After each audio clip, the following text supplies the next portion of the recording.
And here to talk about it from the Golf Channel and NBC Sports, Steve Sands calling us from New York. Steve, it's Grant Napier. It's good to talk to you, buddy. How are you? Man, I love you so much, Grant. But I got to tell you, sitting here on Long Island in the New York area, all that giant blue you've been giving me crap about for about 30, maybe 25, 30 years, I hear nothing from you when they don't win. Nothing. Come on.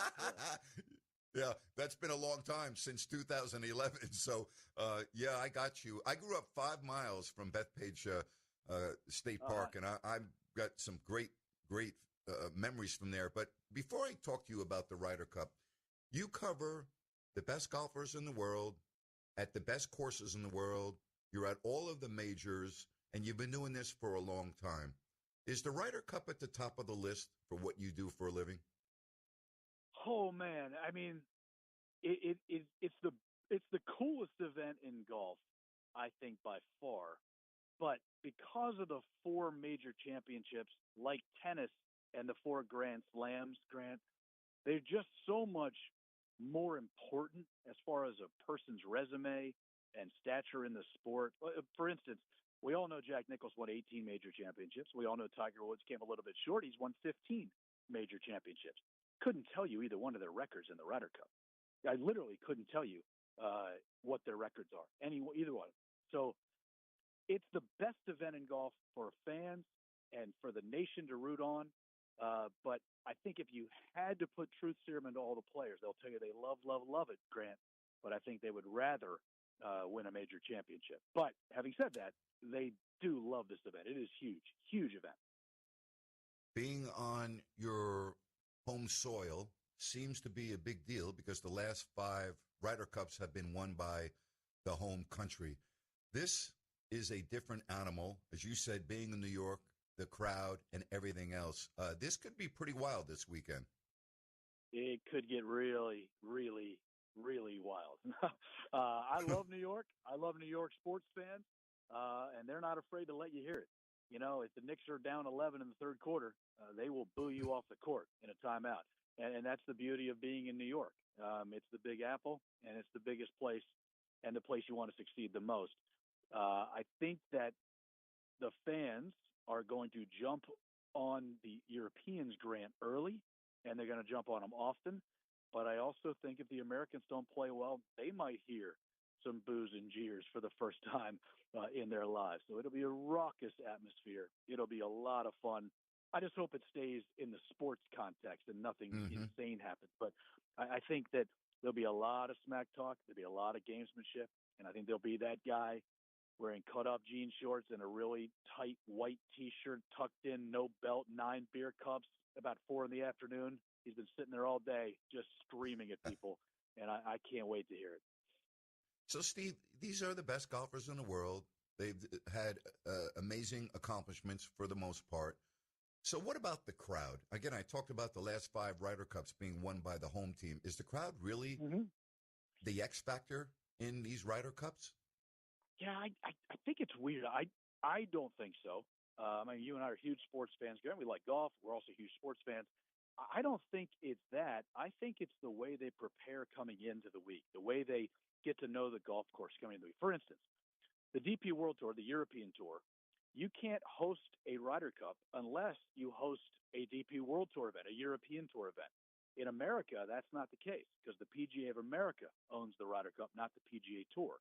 So they go to places like Bethpage Black where the players aren't any more familiar with the golf course and the conditions than the European players who are coming over here to play the Ryder Cup as well. So kind of negates the advantage as far as home court advantage, or in this case, home course advantage. But I think the crowd has a lot to do with the beginning.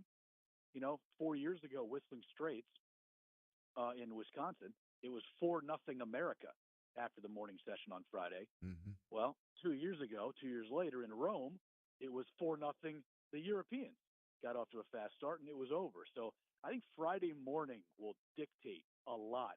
It'll tell you a lot. Like back in Sacramento, when we come on the air at 4 a.m.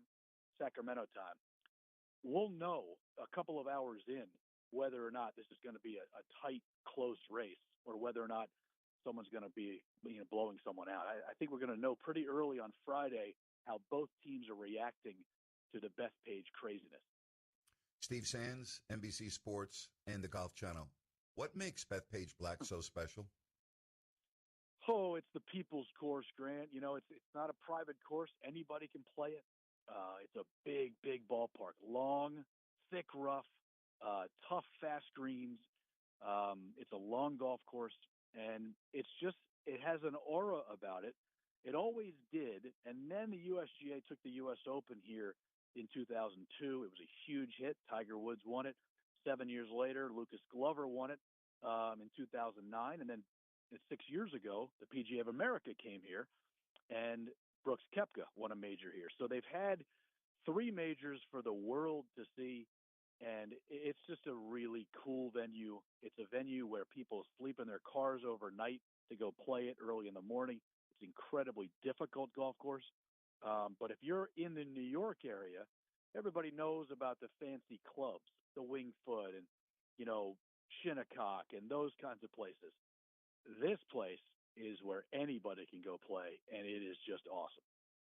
Bryson DeChambeau, probably the one player on Team USA that's been getting the most attention for a variety of reasons. But the guy's had an amazing year. When I say Bryson DeChambeau, Steve, you say what? I say polarizing, and I mean that in a good and a bad way. I think he gets the crowd ratcheted up. He gets the crowd on their side. By the way, the other 11 Americans, there's no animosity there. The other 11 Americans don't like the fact that he went to LIV, don't like the fact that LIV even happened, but they don't hold a grudge personally, that kind of thing. And I think that he's mended a lot of fences in that regard in the last few years. And I think that he's polarizing in a good way for the American fans, because he will get them jacked up with his fist pumps and all that kind of stuff and screaming and yelling. But he's also polarizing, Grant, in the opposite way for the Europeans. Not that he's in their heads by any means, but they're not afraid to give him the business, and he's not afraid to give them the business. And it's already started. He and Rory went back and forth earlier this week, or late last week, about going back and forth with a little bit of that stuff. And you know what? I'm okay with a little smack talking, a little gamesmanship. It makes it feel like a huge sporting event, and that's the way it should be, Grant. Tommy Fleetwood, I just love the fact that he finally broke through and won at the Tour Championship after another meltdown in Memphis. He's tough to root against, but he's not going to have anybody on his side this weekend. But, I mean, you as somebody that's been covering golf for so many years, it's pretty amazing how good he has been and had not won on the PGA Tour, and then he does it at the Tour Championship. Is he one of the more popular players in the world of golf right now? Oh, it's not even close. He's top 2 or 3 as far as nice guys, popular guys, and everybody in the world of golf was so happy for him when he won the Tour Championship, because it was a long time coming. He had his heart broken a few times. Some of it he got beat, some of it he gave up. And I think a lot of people just have so much respect for him and his perseverance, his toughness, his ability to get back on it and get back after it after those crazy defeats. And he's just a wonderful guy, Grant. You can't believe how competitive he is. He'd want to cut your heart out playing you in checkers and chess. And he's the nicest guy on the planet. I think that everybody's happy for Tommy. Everybody loves Tommy. And by the way, in Paris in 2018, he went 5-0 that week, playing with Molinari, and then he won his Sunday singles match. So he can step up in a big spot. And I certainly think Tommy will be a factor here this week. First time on Ryder Cup, and we look at Team USA, and they have a couple of guys that are in that category. So you don't really know, right? This is a different animal, Steve. We know that. This is different. Is that a concern at all in your mind? Oh, I think so. I mean, the Europeans have one rookie, Rasmus Højgaard.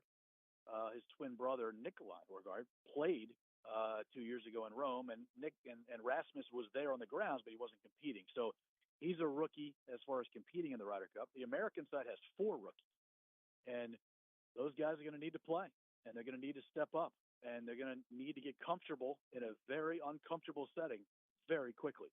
And you cannot just hide players. You only play 8 at a time Friday morning, Friday afternoon, Saturday morning, Saturday afternoon before all 12 guys play in singles on Sunday. But those 4 rookies will play on Friday and or Saturday before the Sunday singles. So they're going to need to get, a point or 2 or 3 perhaps for the United States if they're going to compete. But for sure, the advantage experience-wise definitely goes to the Europeans. You said something at the beginning of this interview, and I think you are spot on. I think if this thing does turn south for Team USA, there is no doubt in my mind that the New York sports fan at Bethpage Black will boo. And that could be really ugly for that team. I'm really hoping we don't see that on Sunday. That would be awful. Well, you know what? It's part of sports, Grant. And look, how long have I known you? 25 years. And, Yep. I know you're a New Yorker, and I know what New Yorkers are like. And they demand excellence, and they demand effort. You're going to get the effort. There's no question about that. But are you going to get the excellence? And if you don't get the excellence and they start roughing you up a little bit verbally, how are you going to be able to handle that?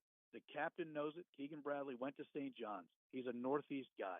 He understands the vibe. He understands what it's going to take. And he has told his 12 players, you're going to hear it at some point. You're going to hear it. You might hear it about your significant other. You might hear it across the way about the player you're playing against or the 2 players you're playing against. But at some point, you're going to hear something that's going to bother you. And if you let it bother you, then you're not going to perform well. If you just kind of keep your poise and handle the situation the way you should as a professional athlete, again, as long as nothing crosses the line, Grant, I think that these guys understand that they could certainly hear it from the crowd if they're not performing well. But I expect both sides to hear it a little bit, depending on how the whole week goes. Well, you will be very happy to know that my preseason football picks, I picked your Washington Commanders to win the NFC East.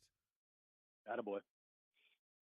Well, it would have helped if the LA Rams didn't choke on that chicken bone last Sunday at Lincoln Financial Field. But I think we're in a decent spot. I'd like to see Jaden get healthy, but we'll have to wait and see. It's been a long time coming, but it's nice to get back on the right side of things last season, and hopefully these guys stay healthy and play well. But I like your pick, Grant. That's why I always love you. You know the Giants stink, so you pick the right side. You don't pick Philly or Dallas. You pick Washington. Sunday in New York's going to be crazy with Jackson Dart getting the start for the Giants, and a couple of miles not that far away on Long Island, Bethpage Black. I hope you enjoy the weekend. This is just going to be incredible. It is going to be awesome. Have a great weekend covering this incredible event. It's great having you on, Steve. I really appreciate it. Thank you very much. I appreciate you, Grant. I'm glad you're back on the radio in Sacramento where you belong, and hope you dominate. Thank you, buddy. Appreciate it. Take care now. Bye-bye.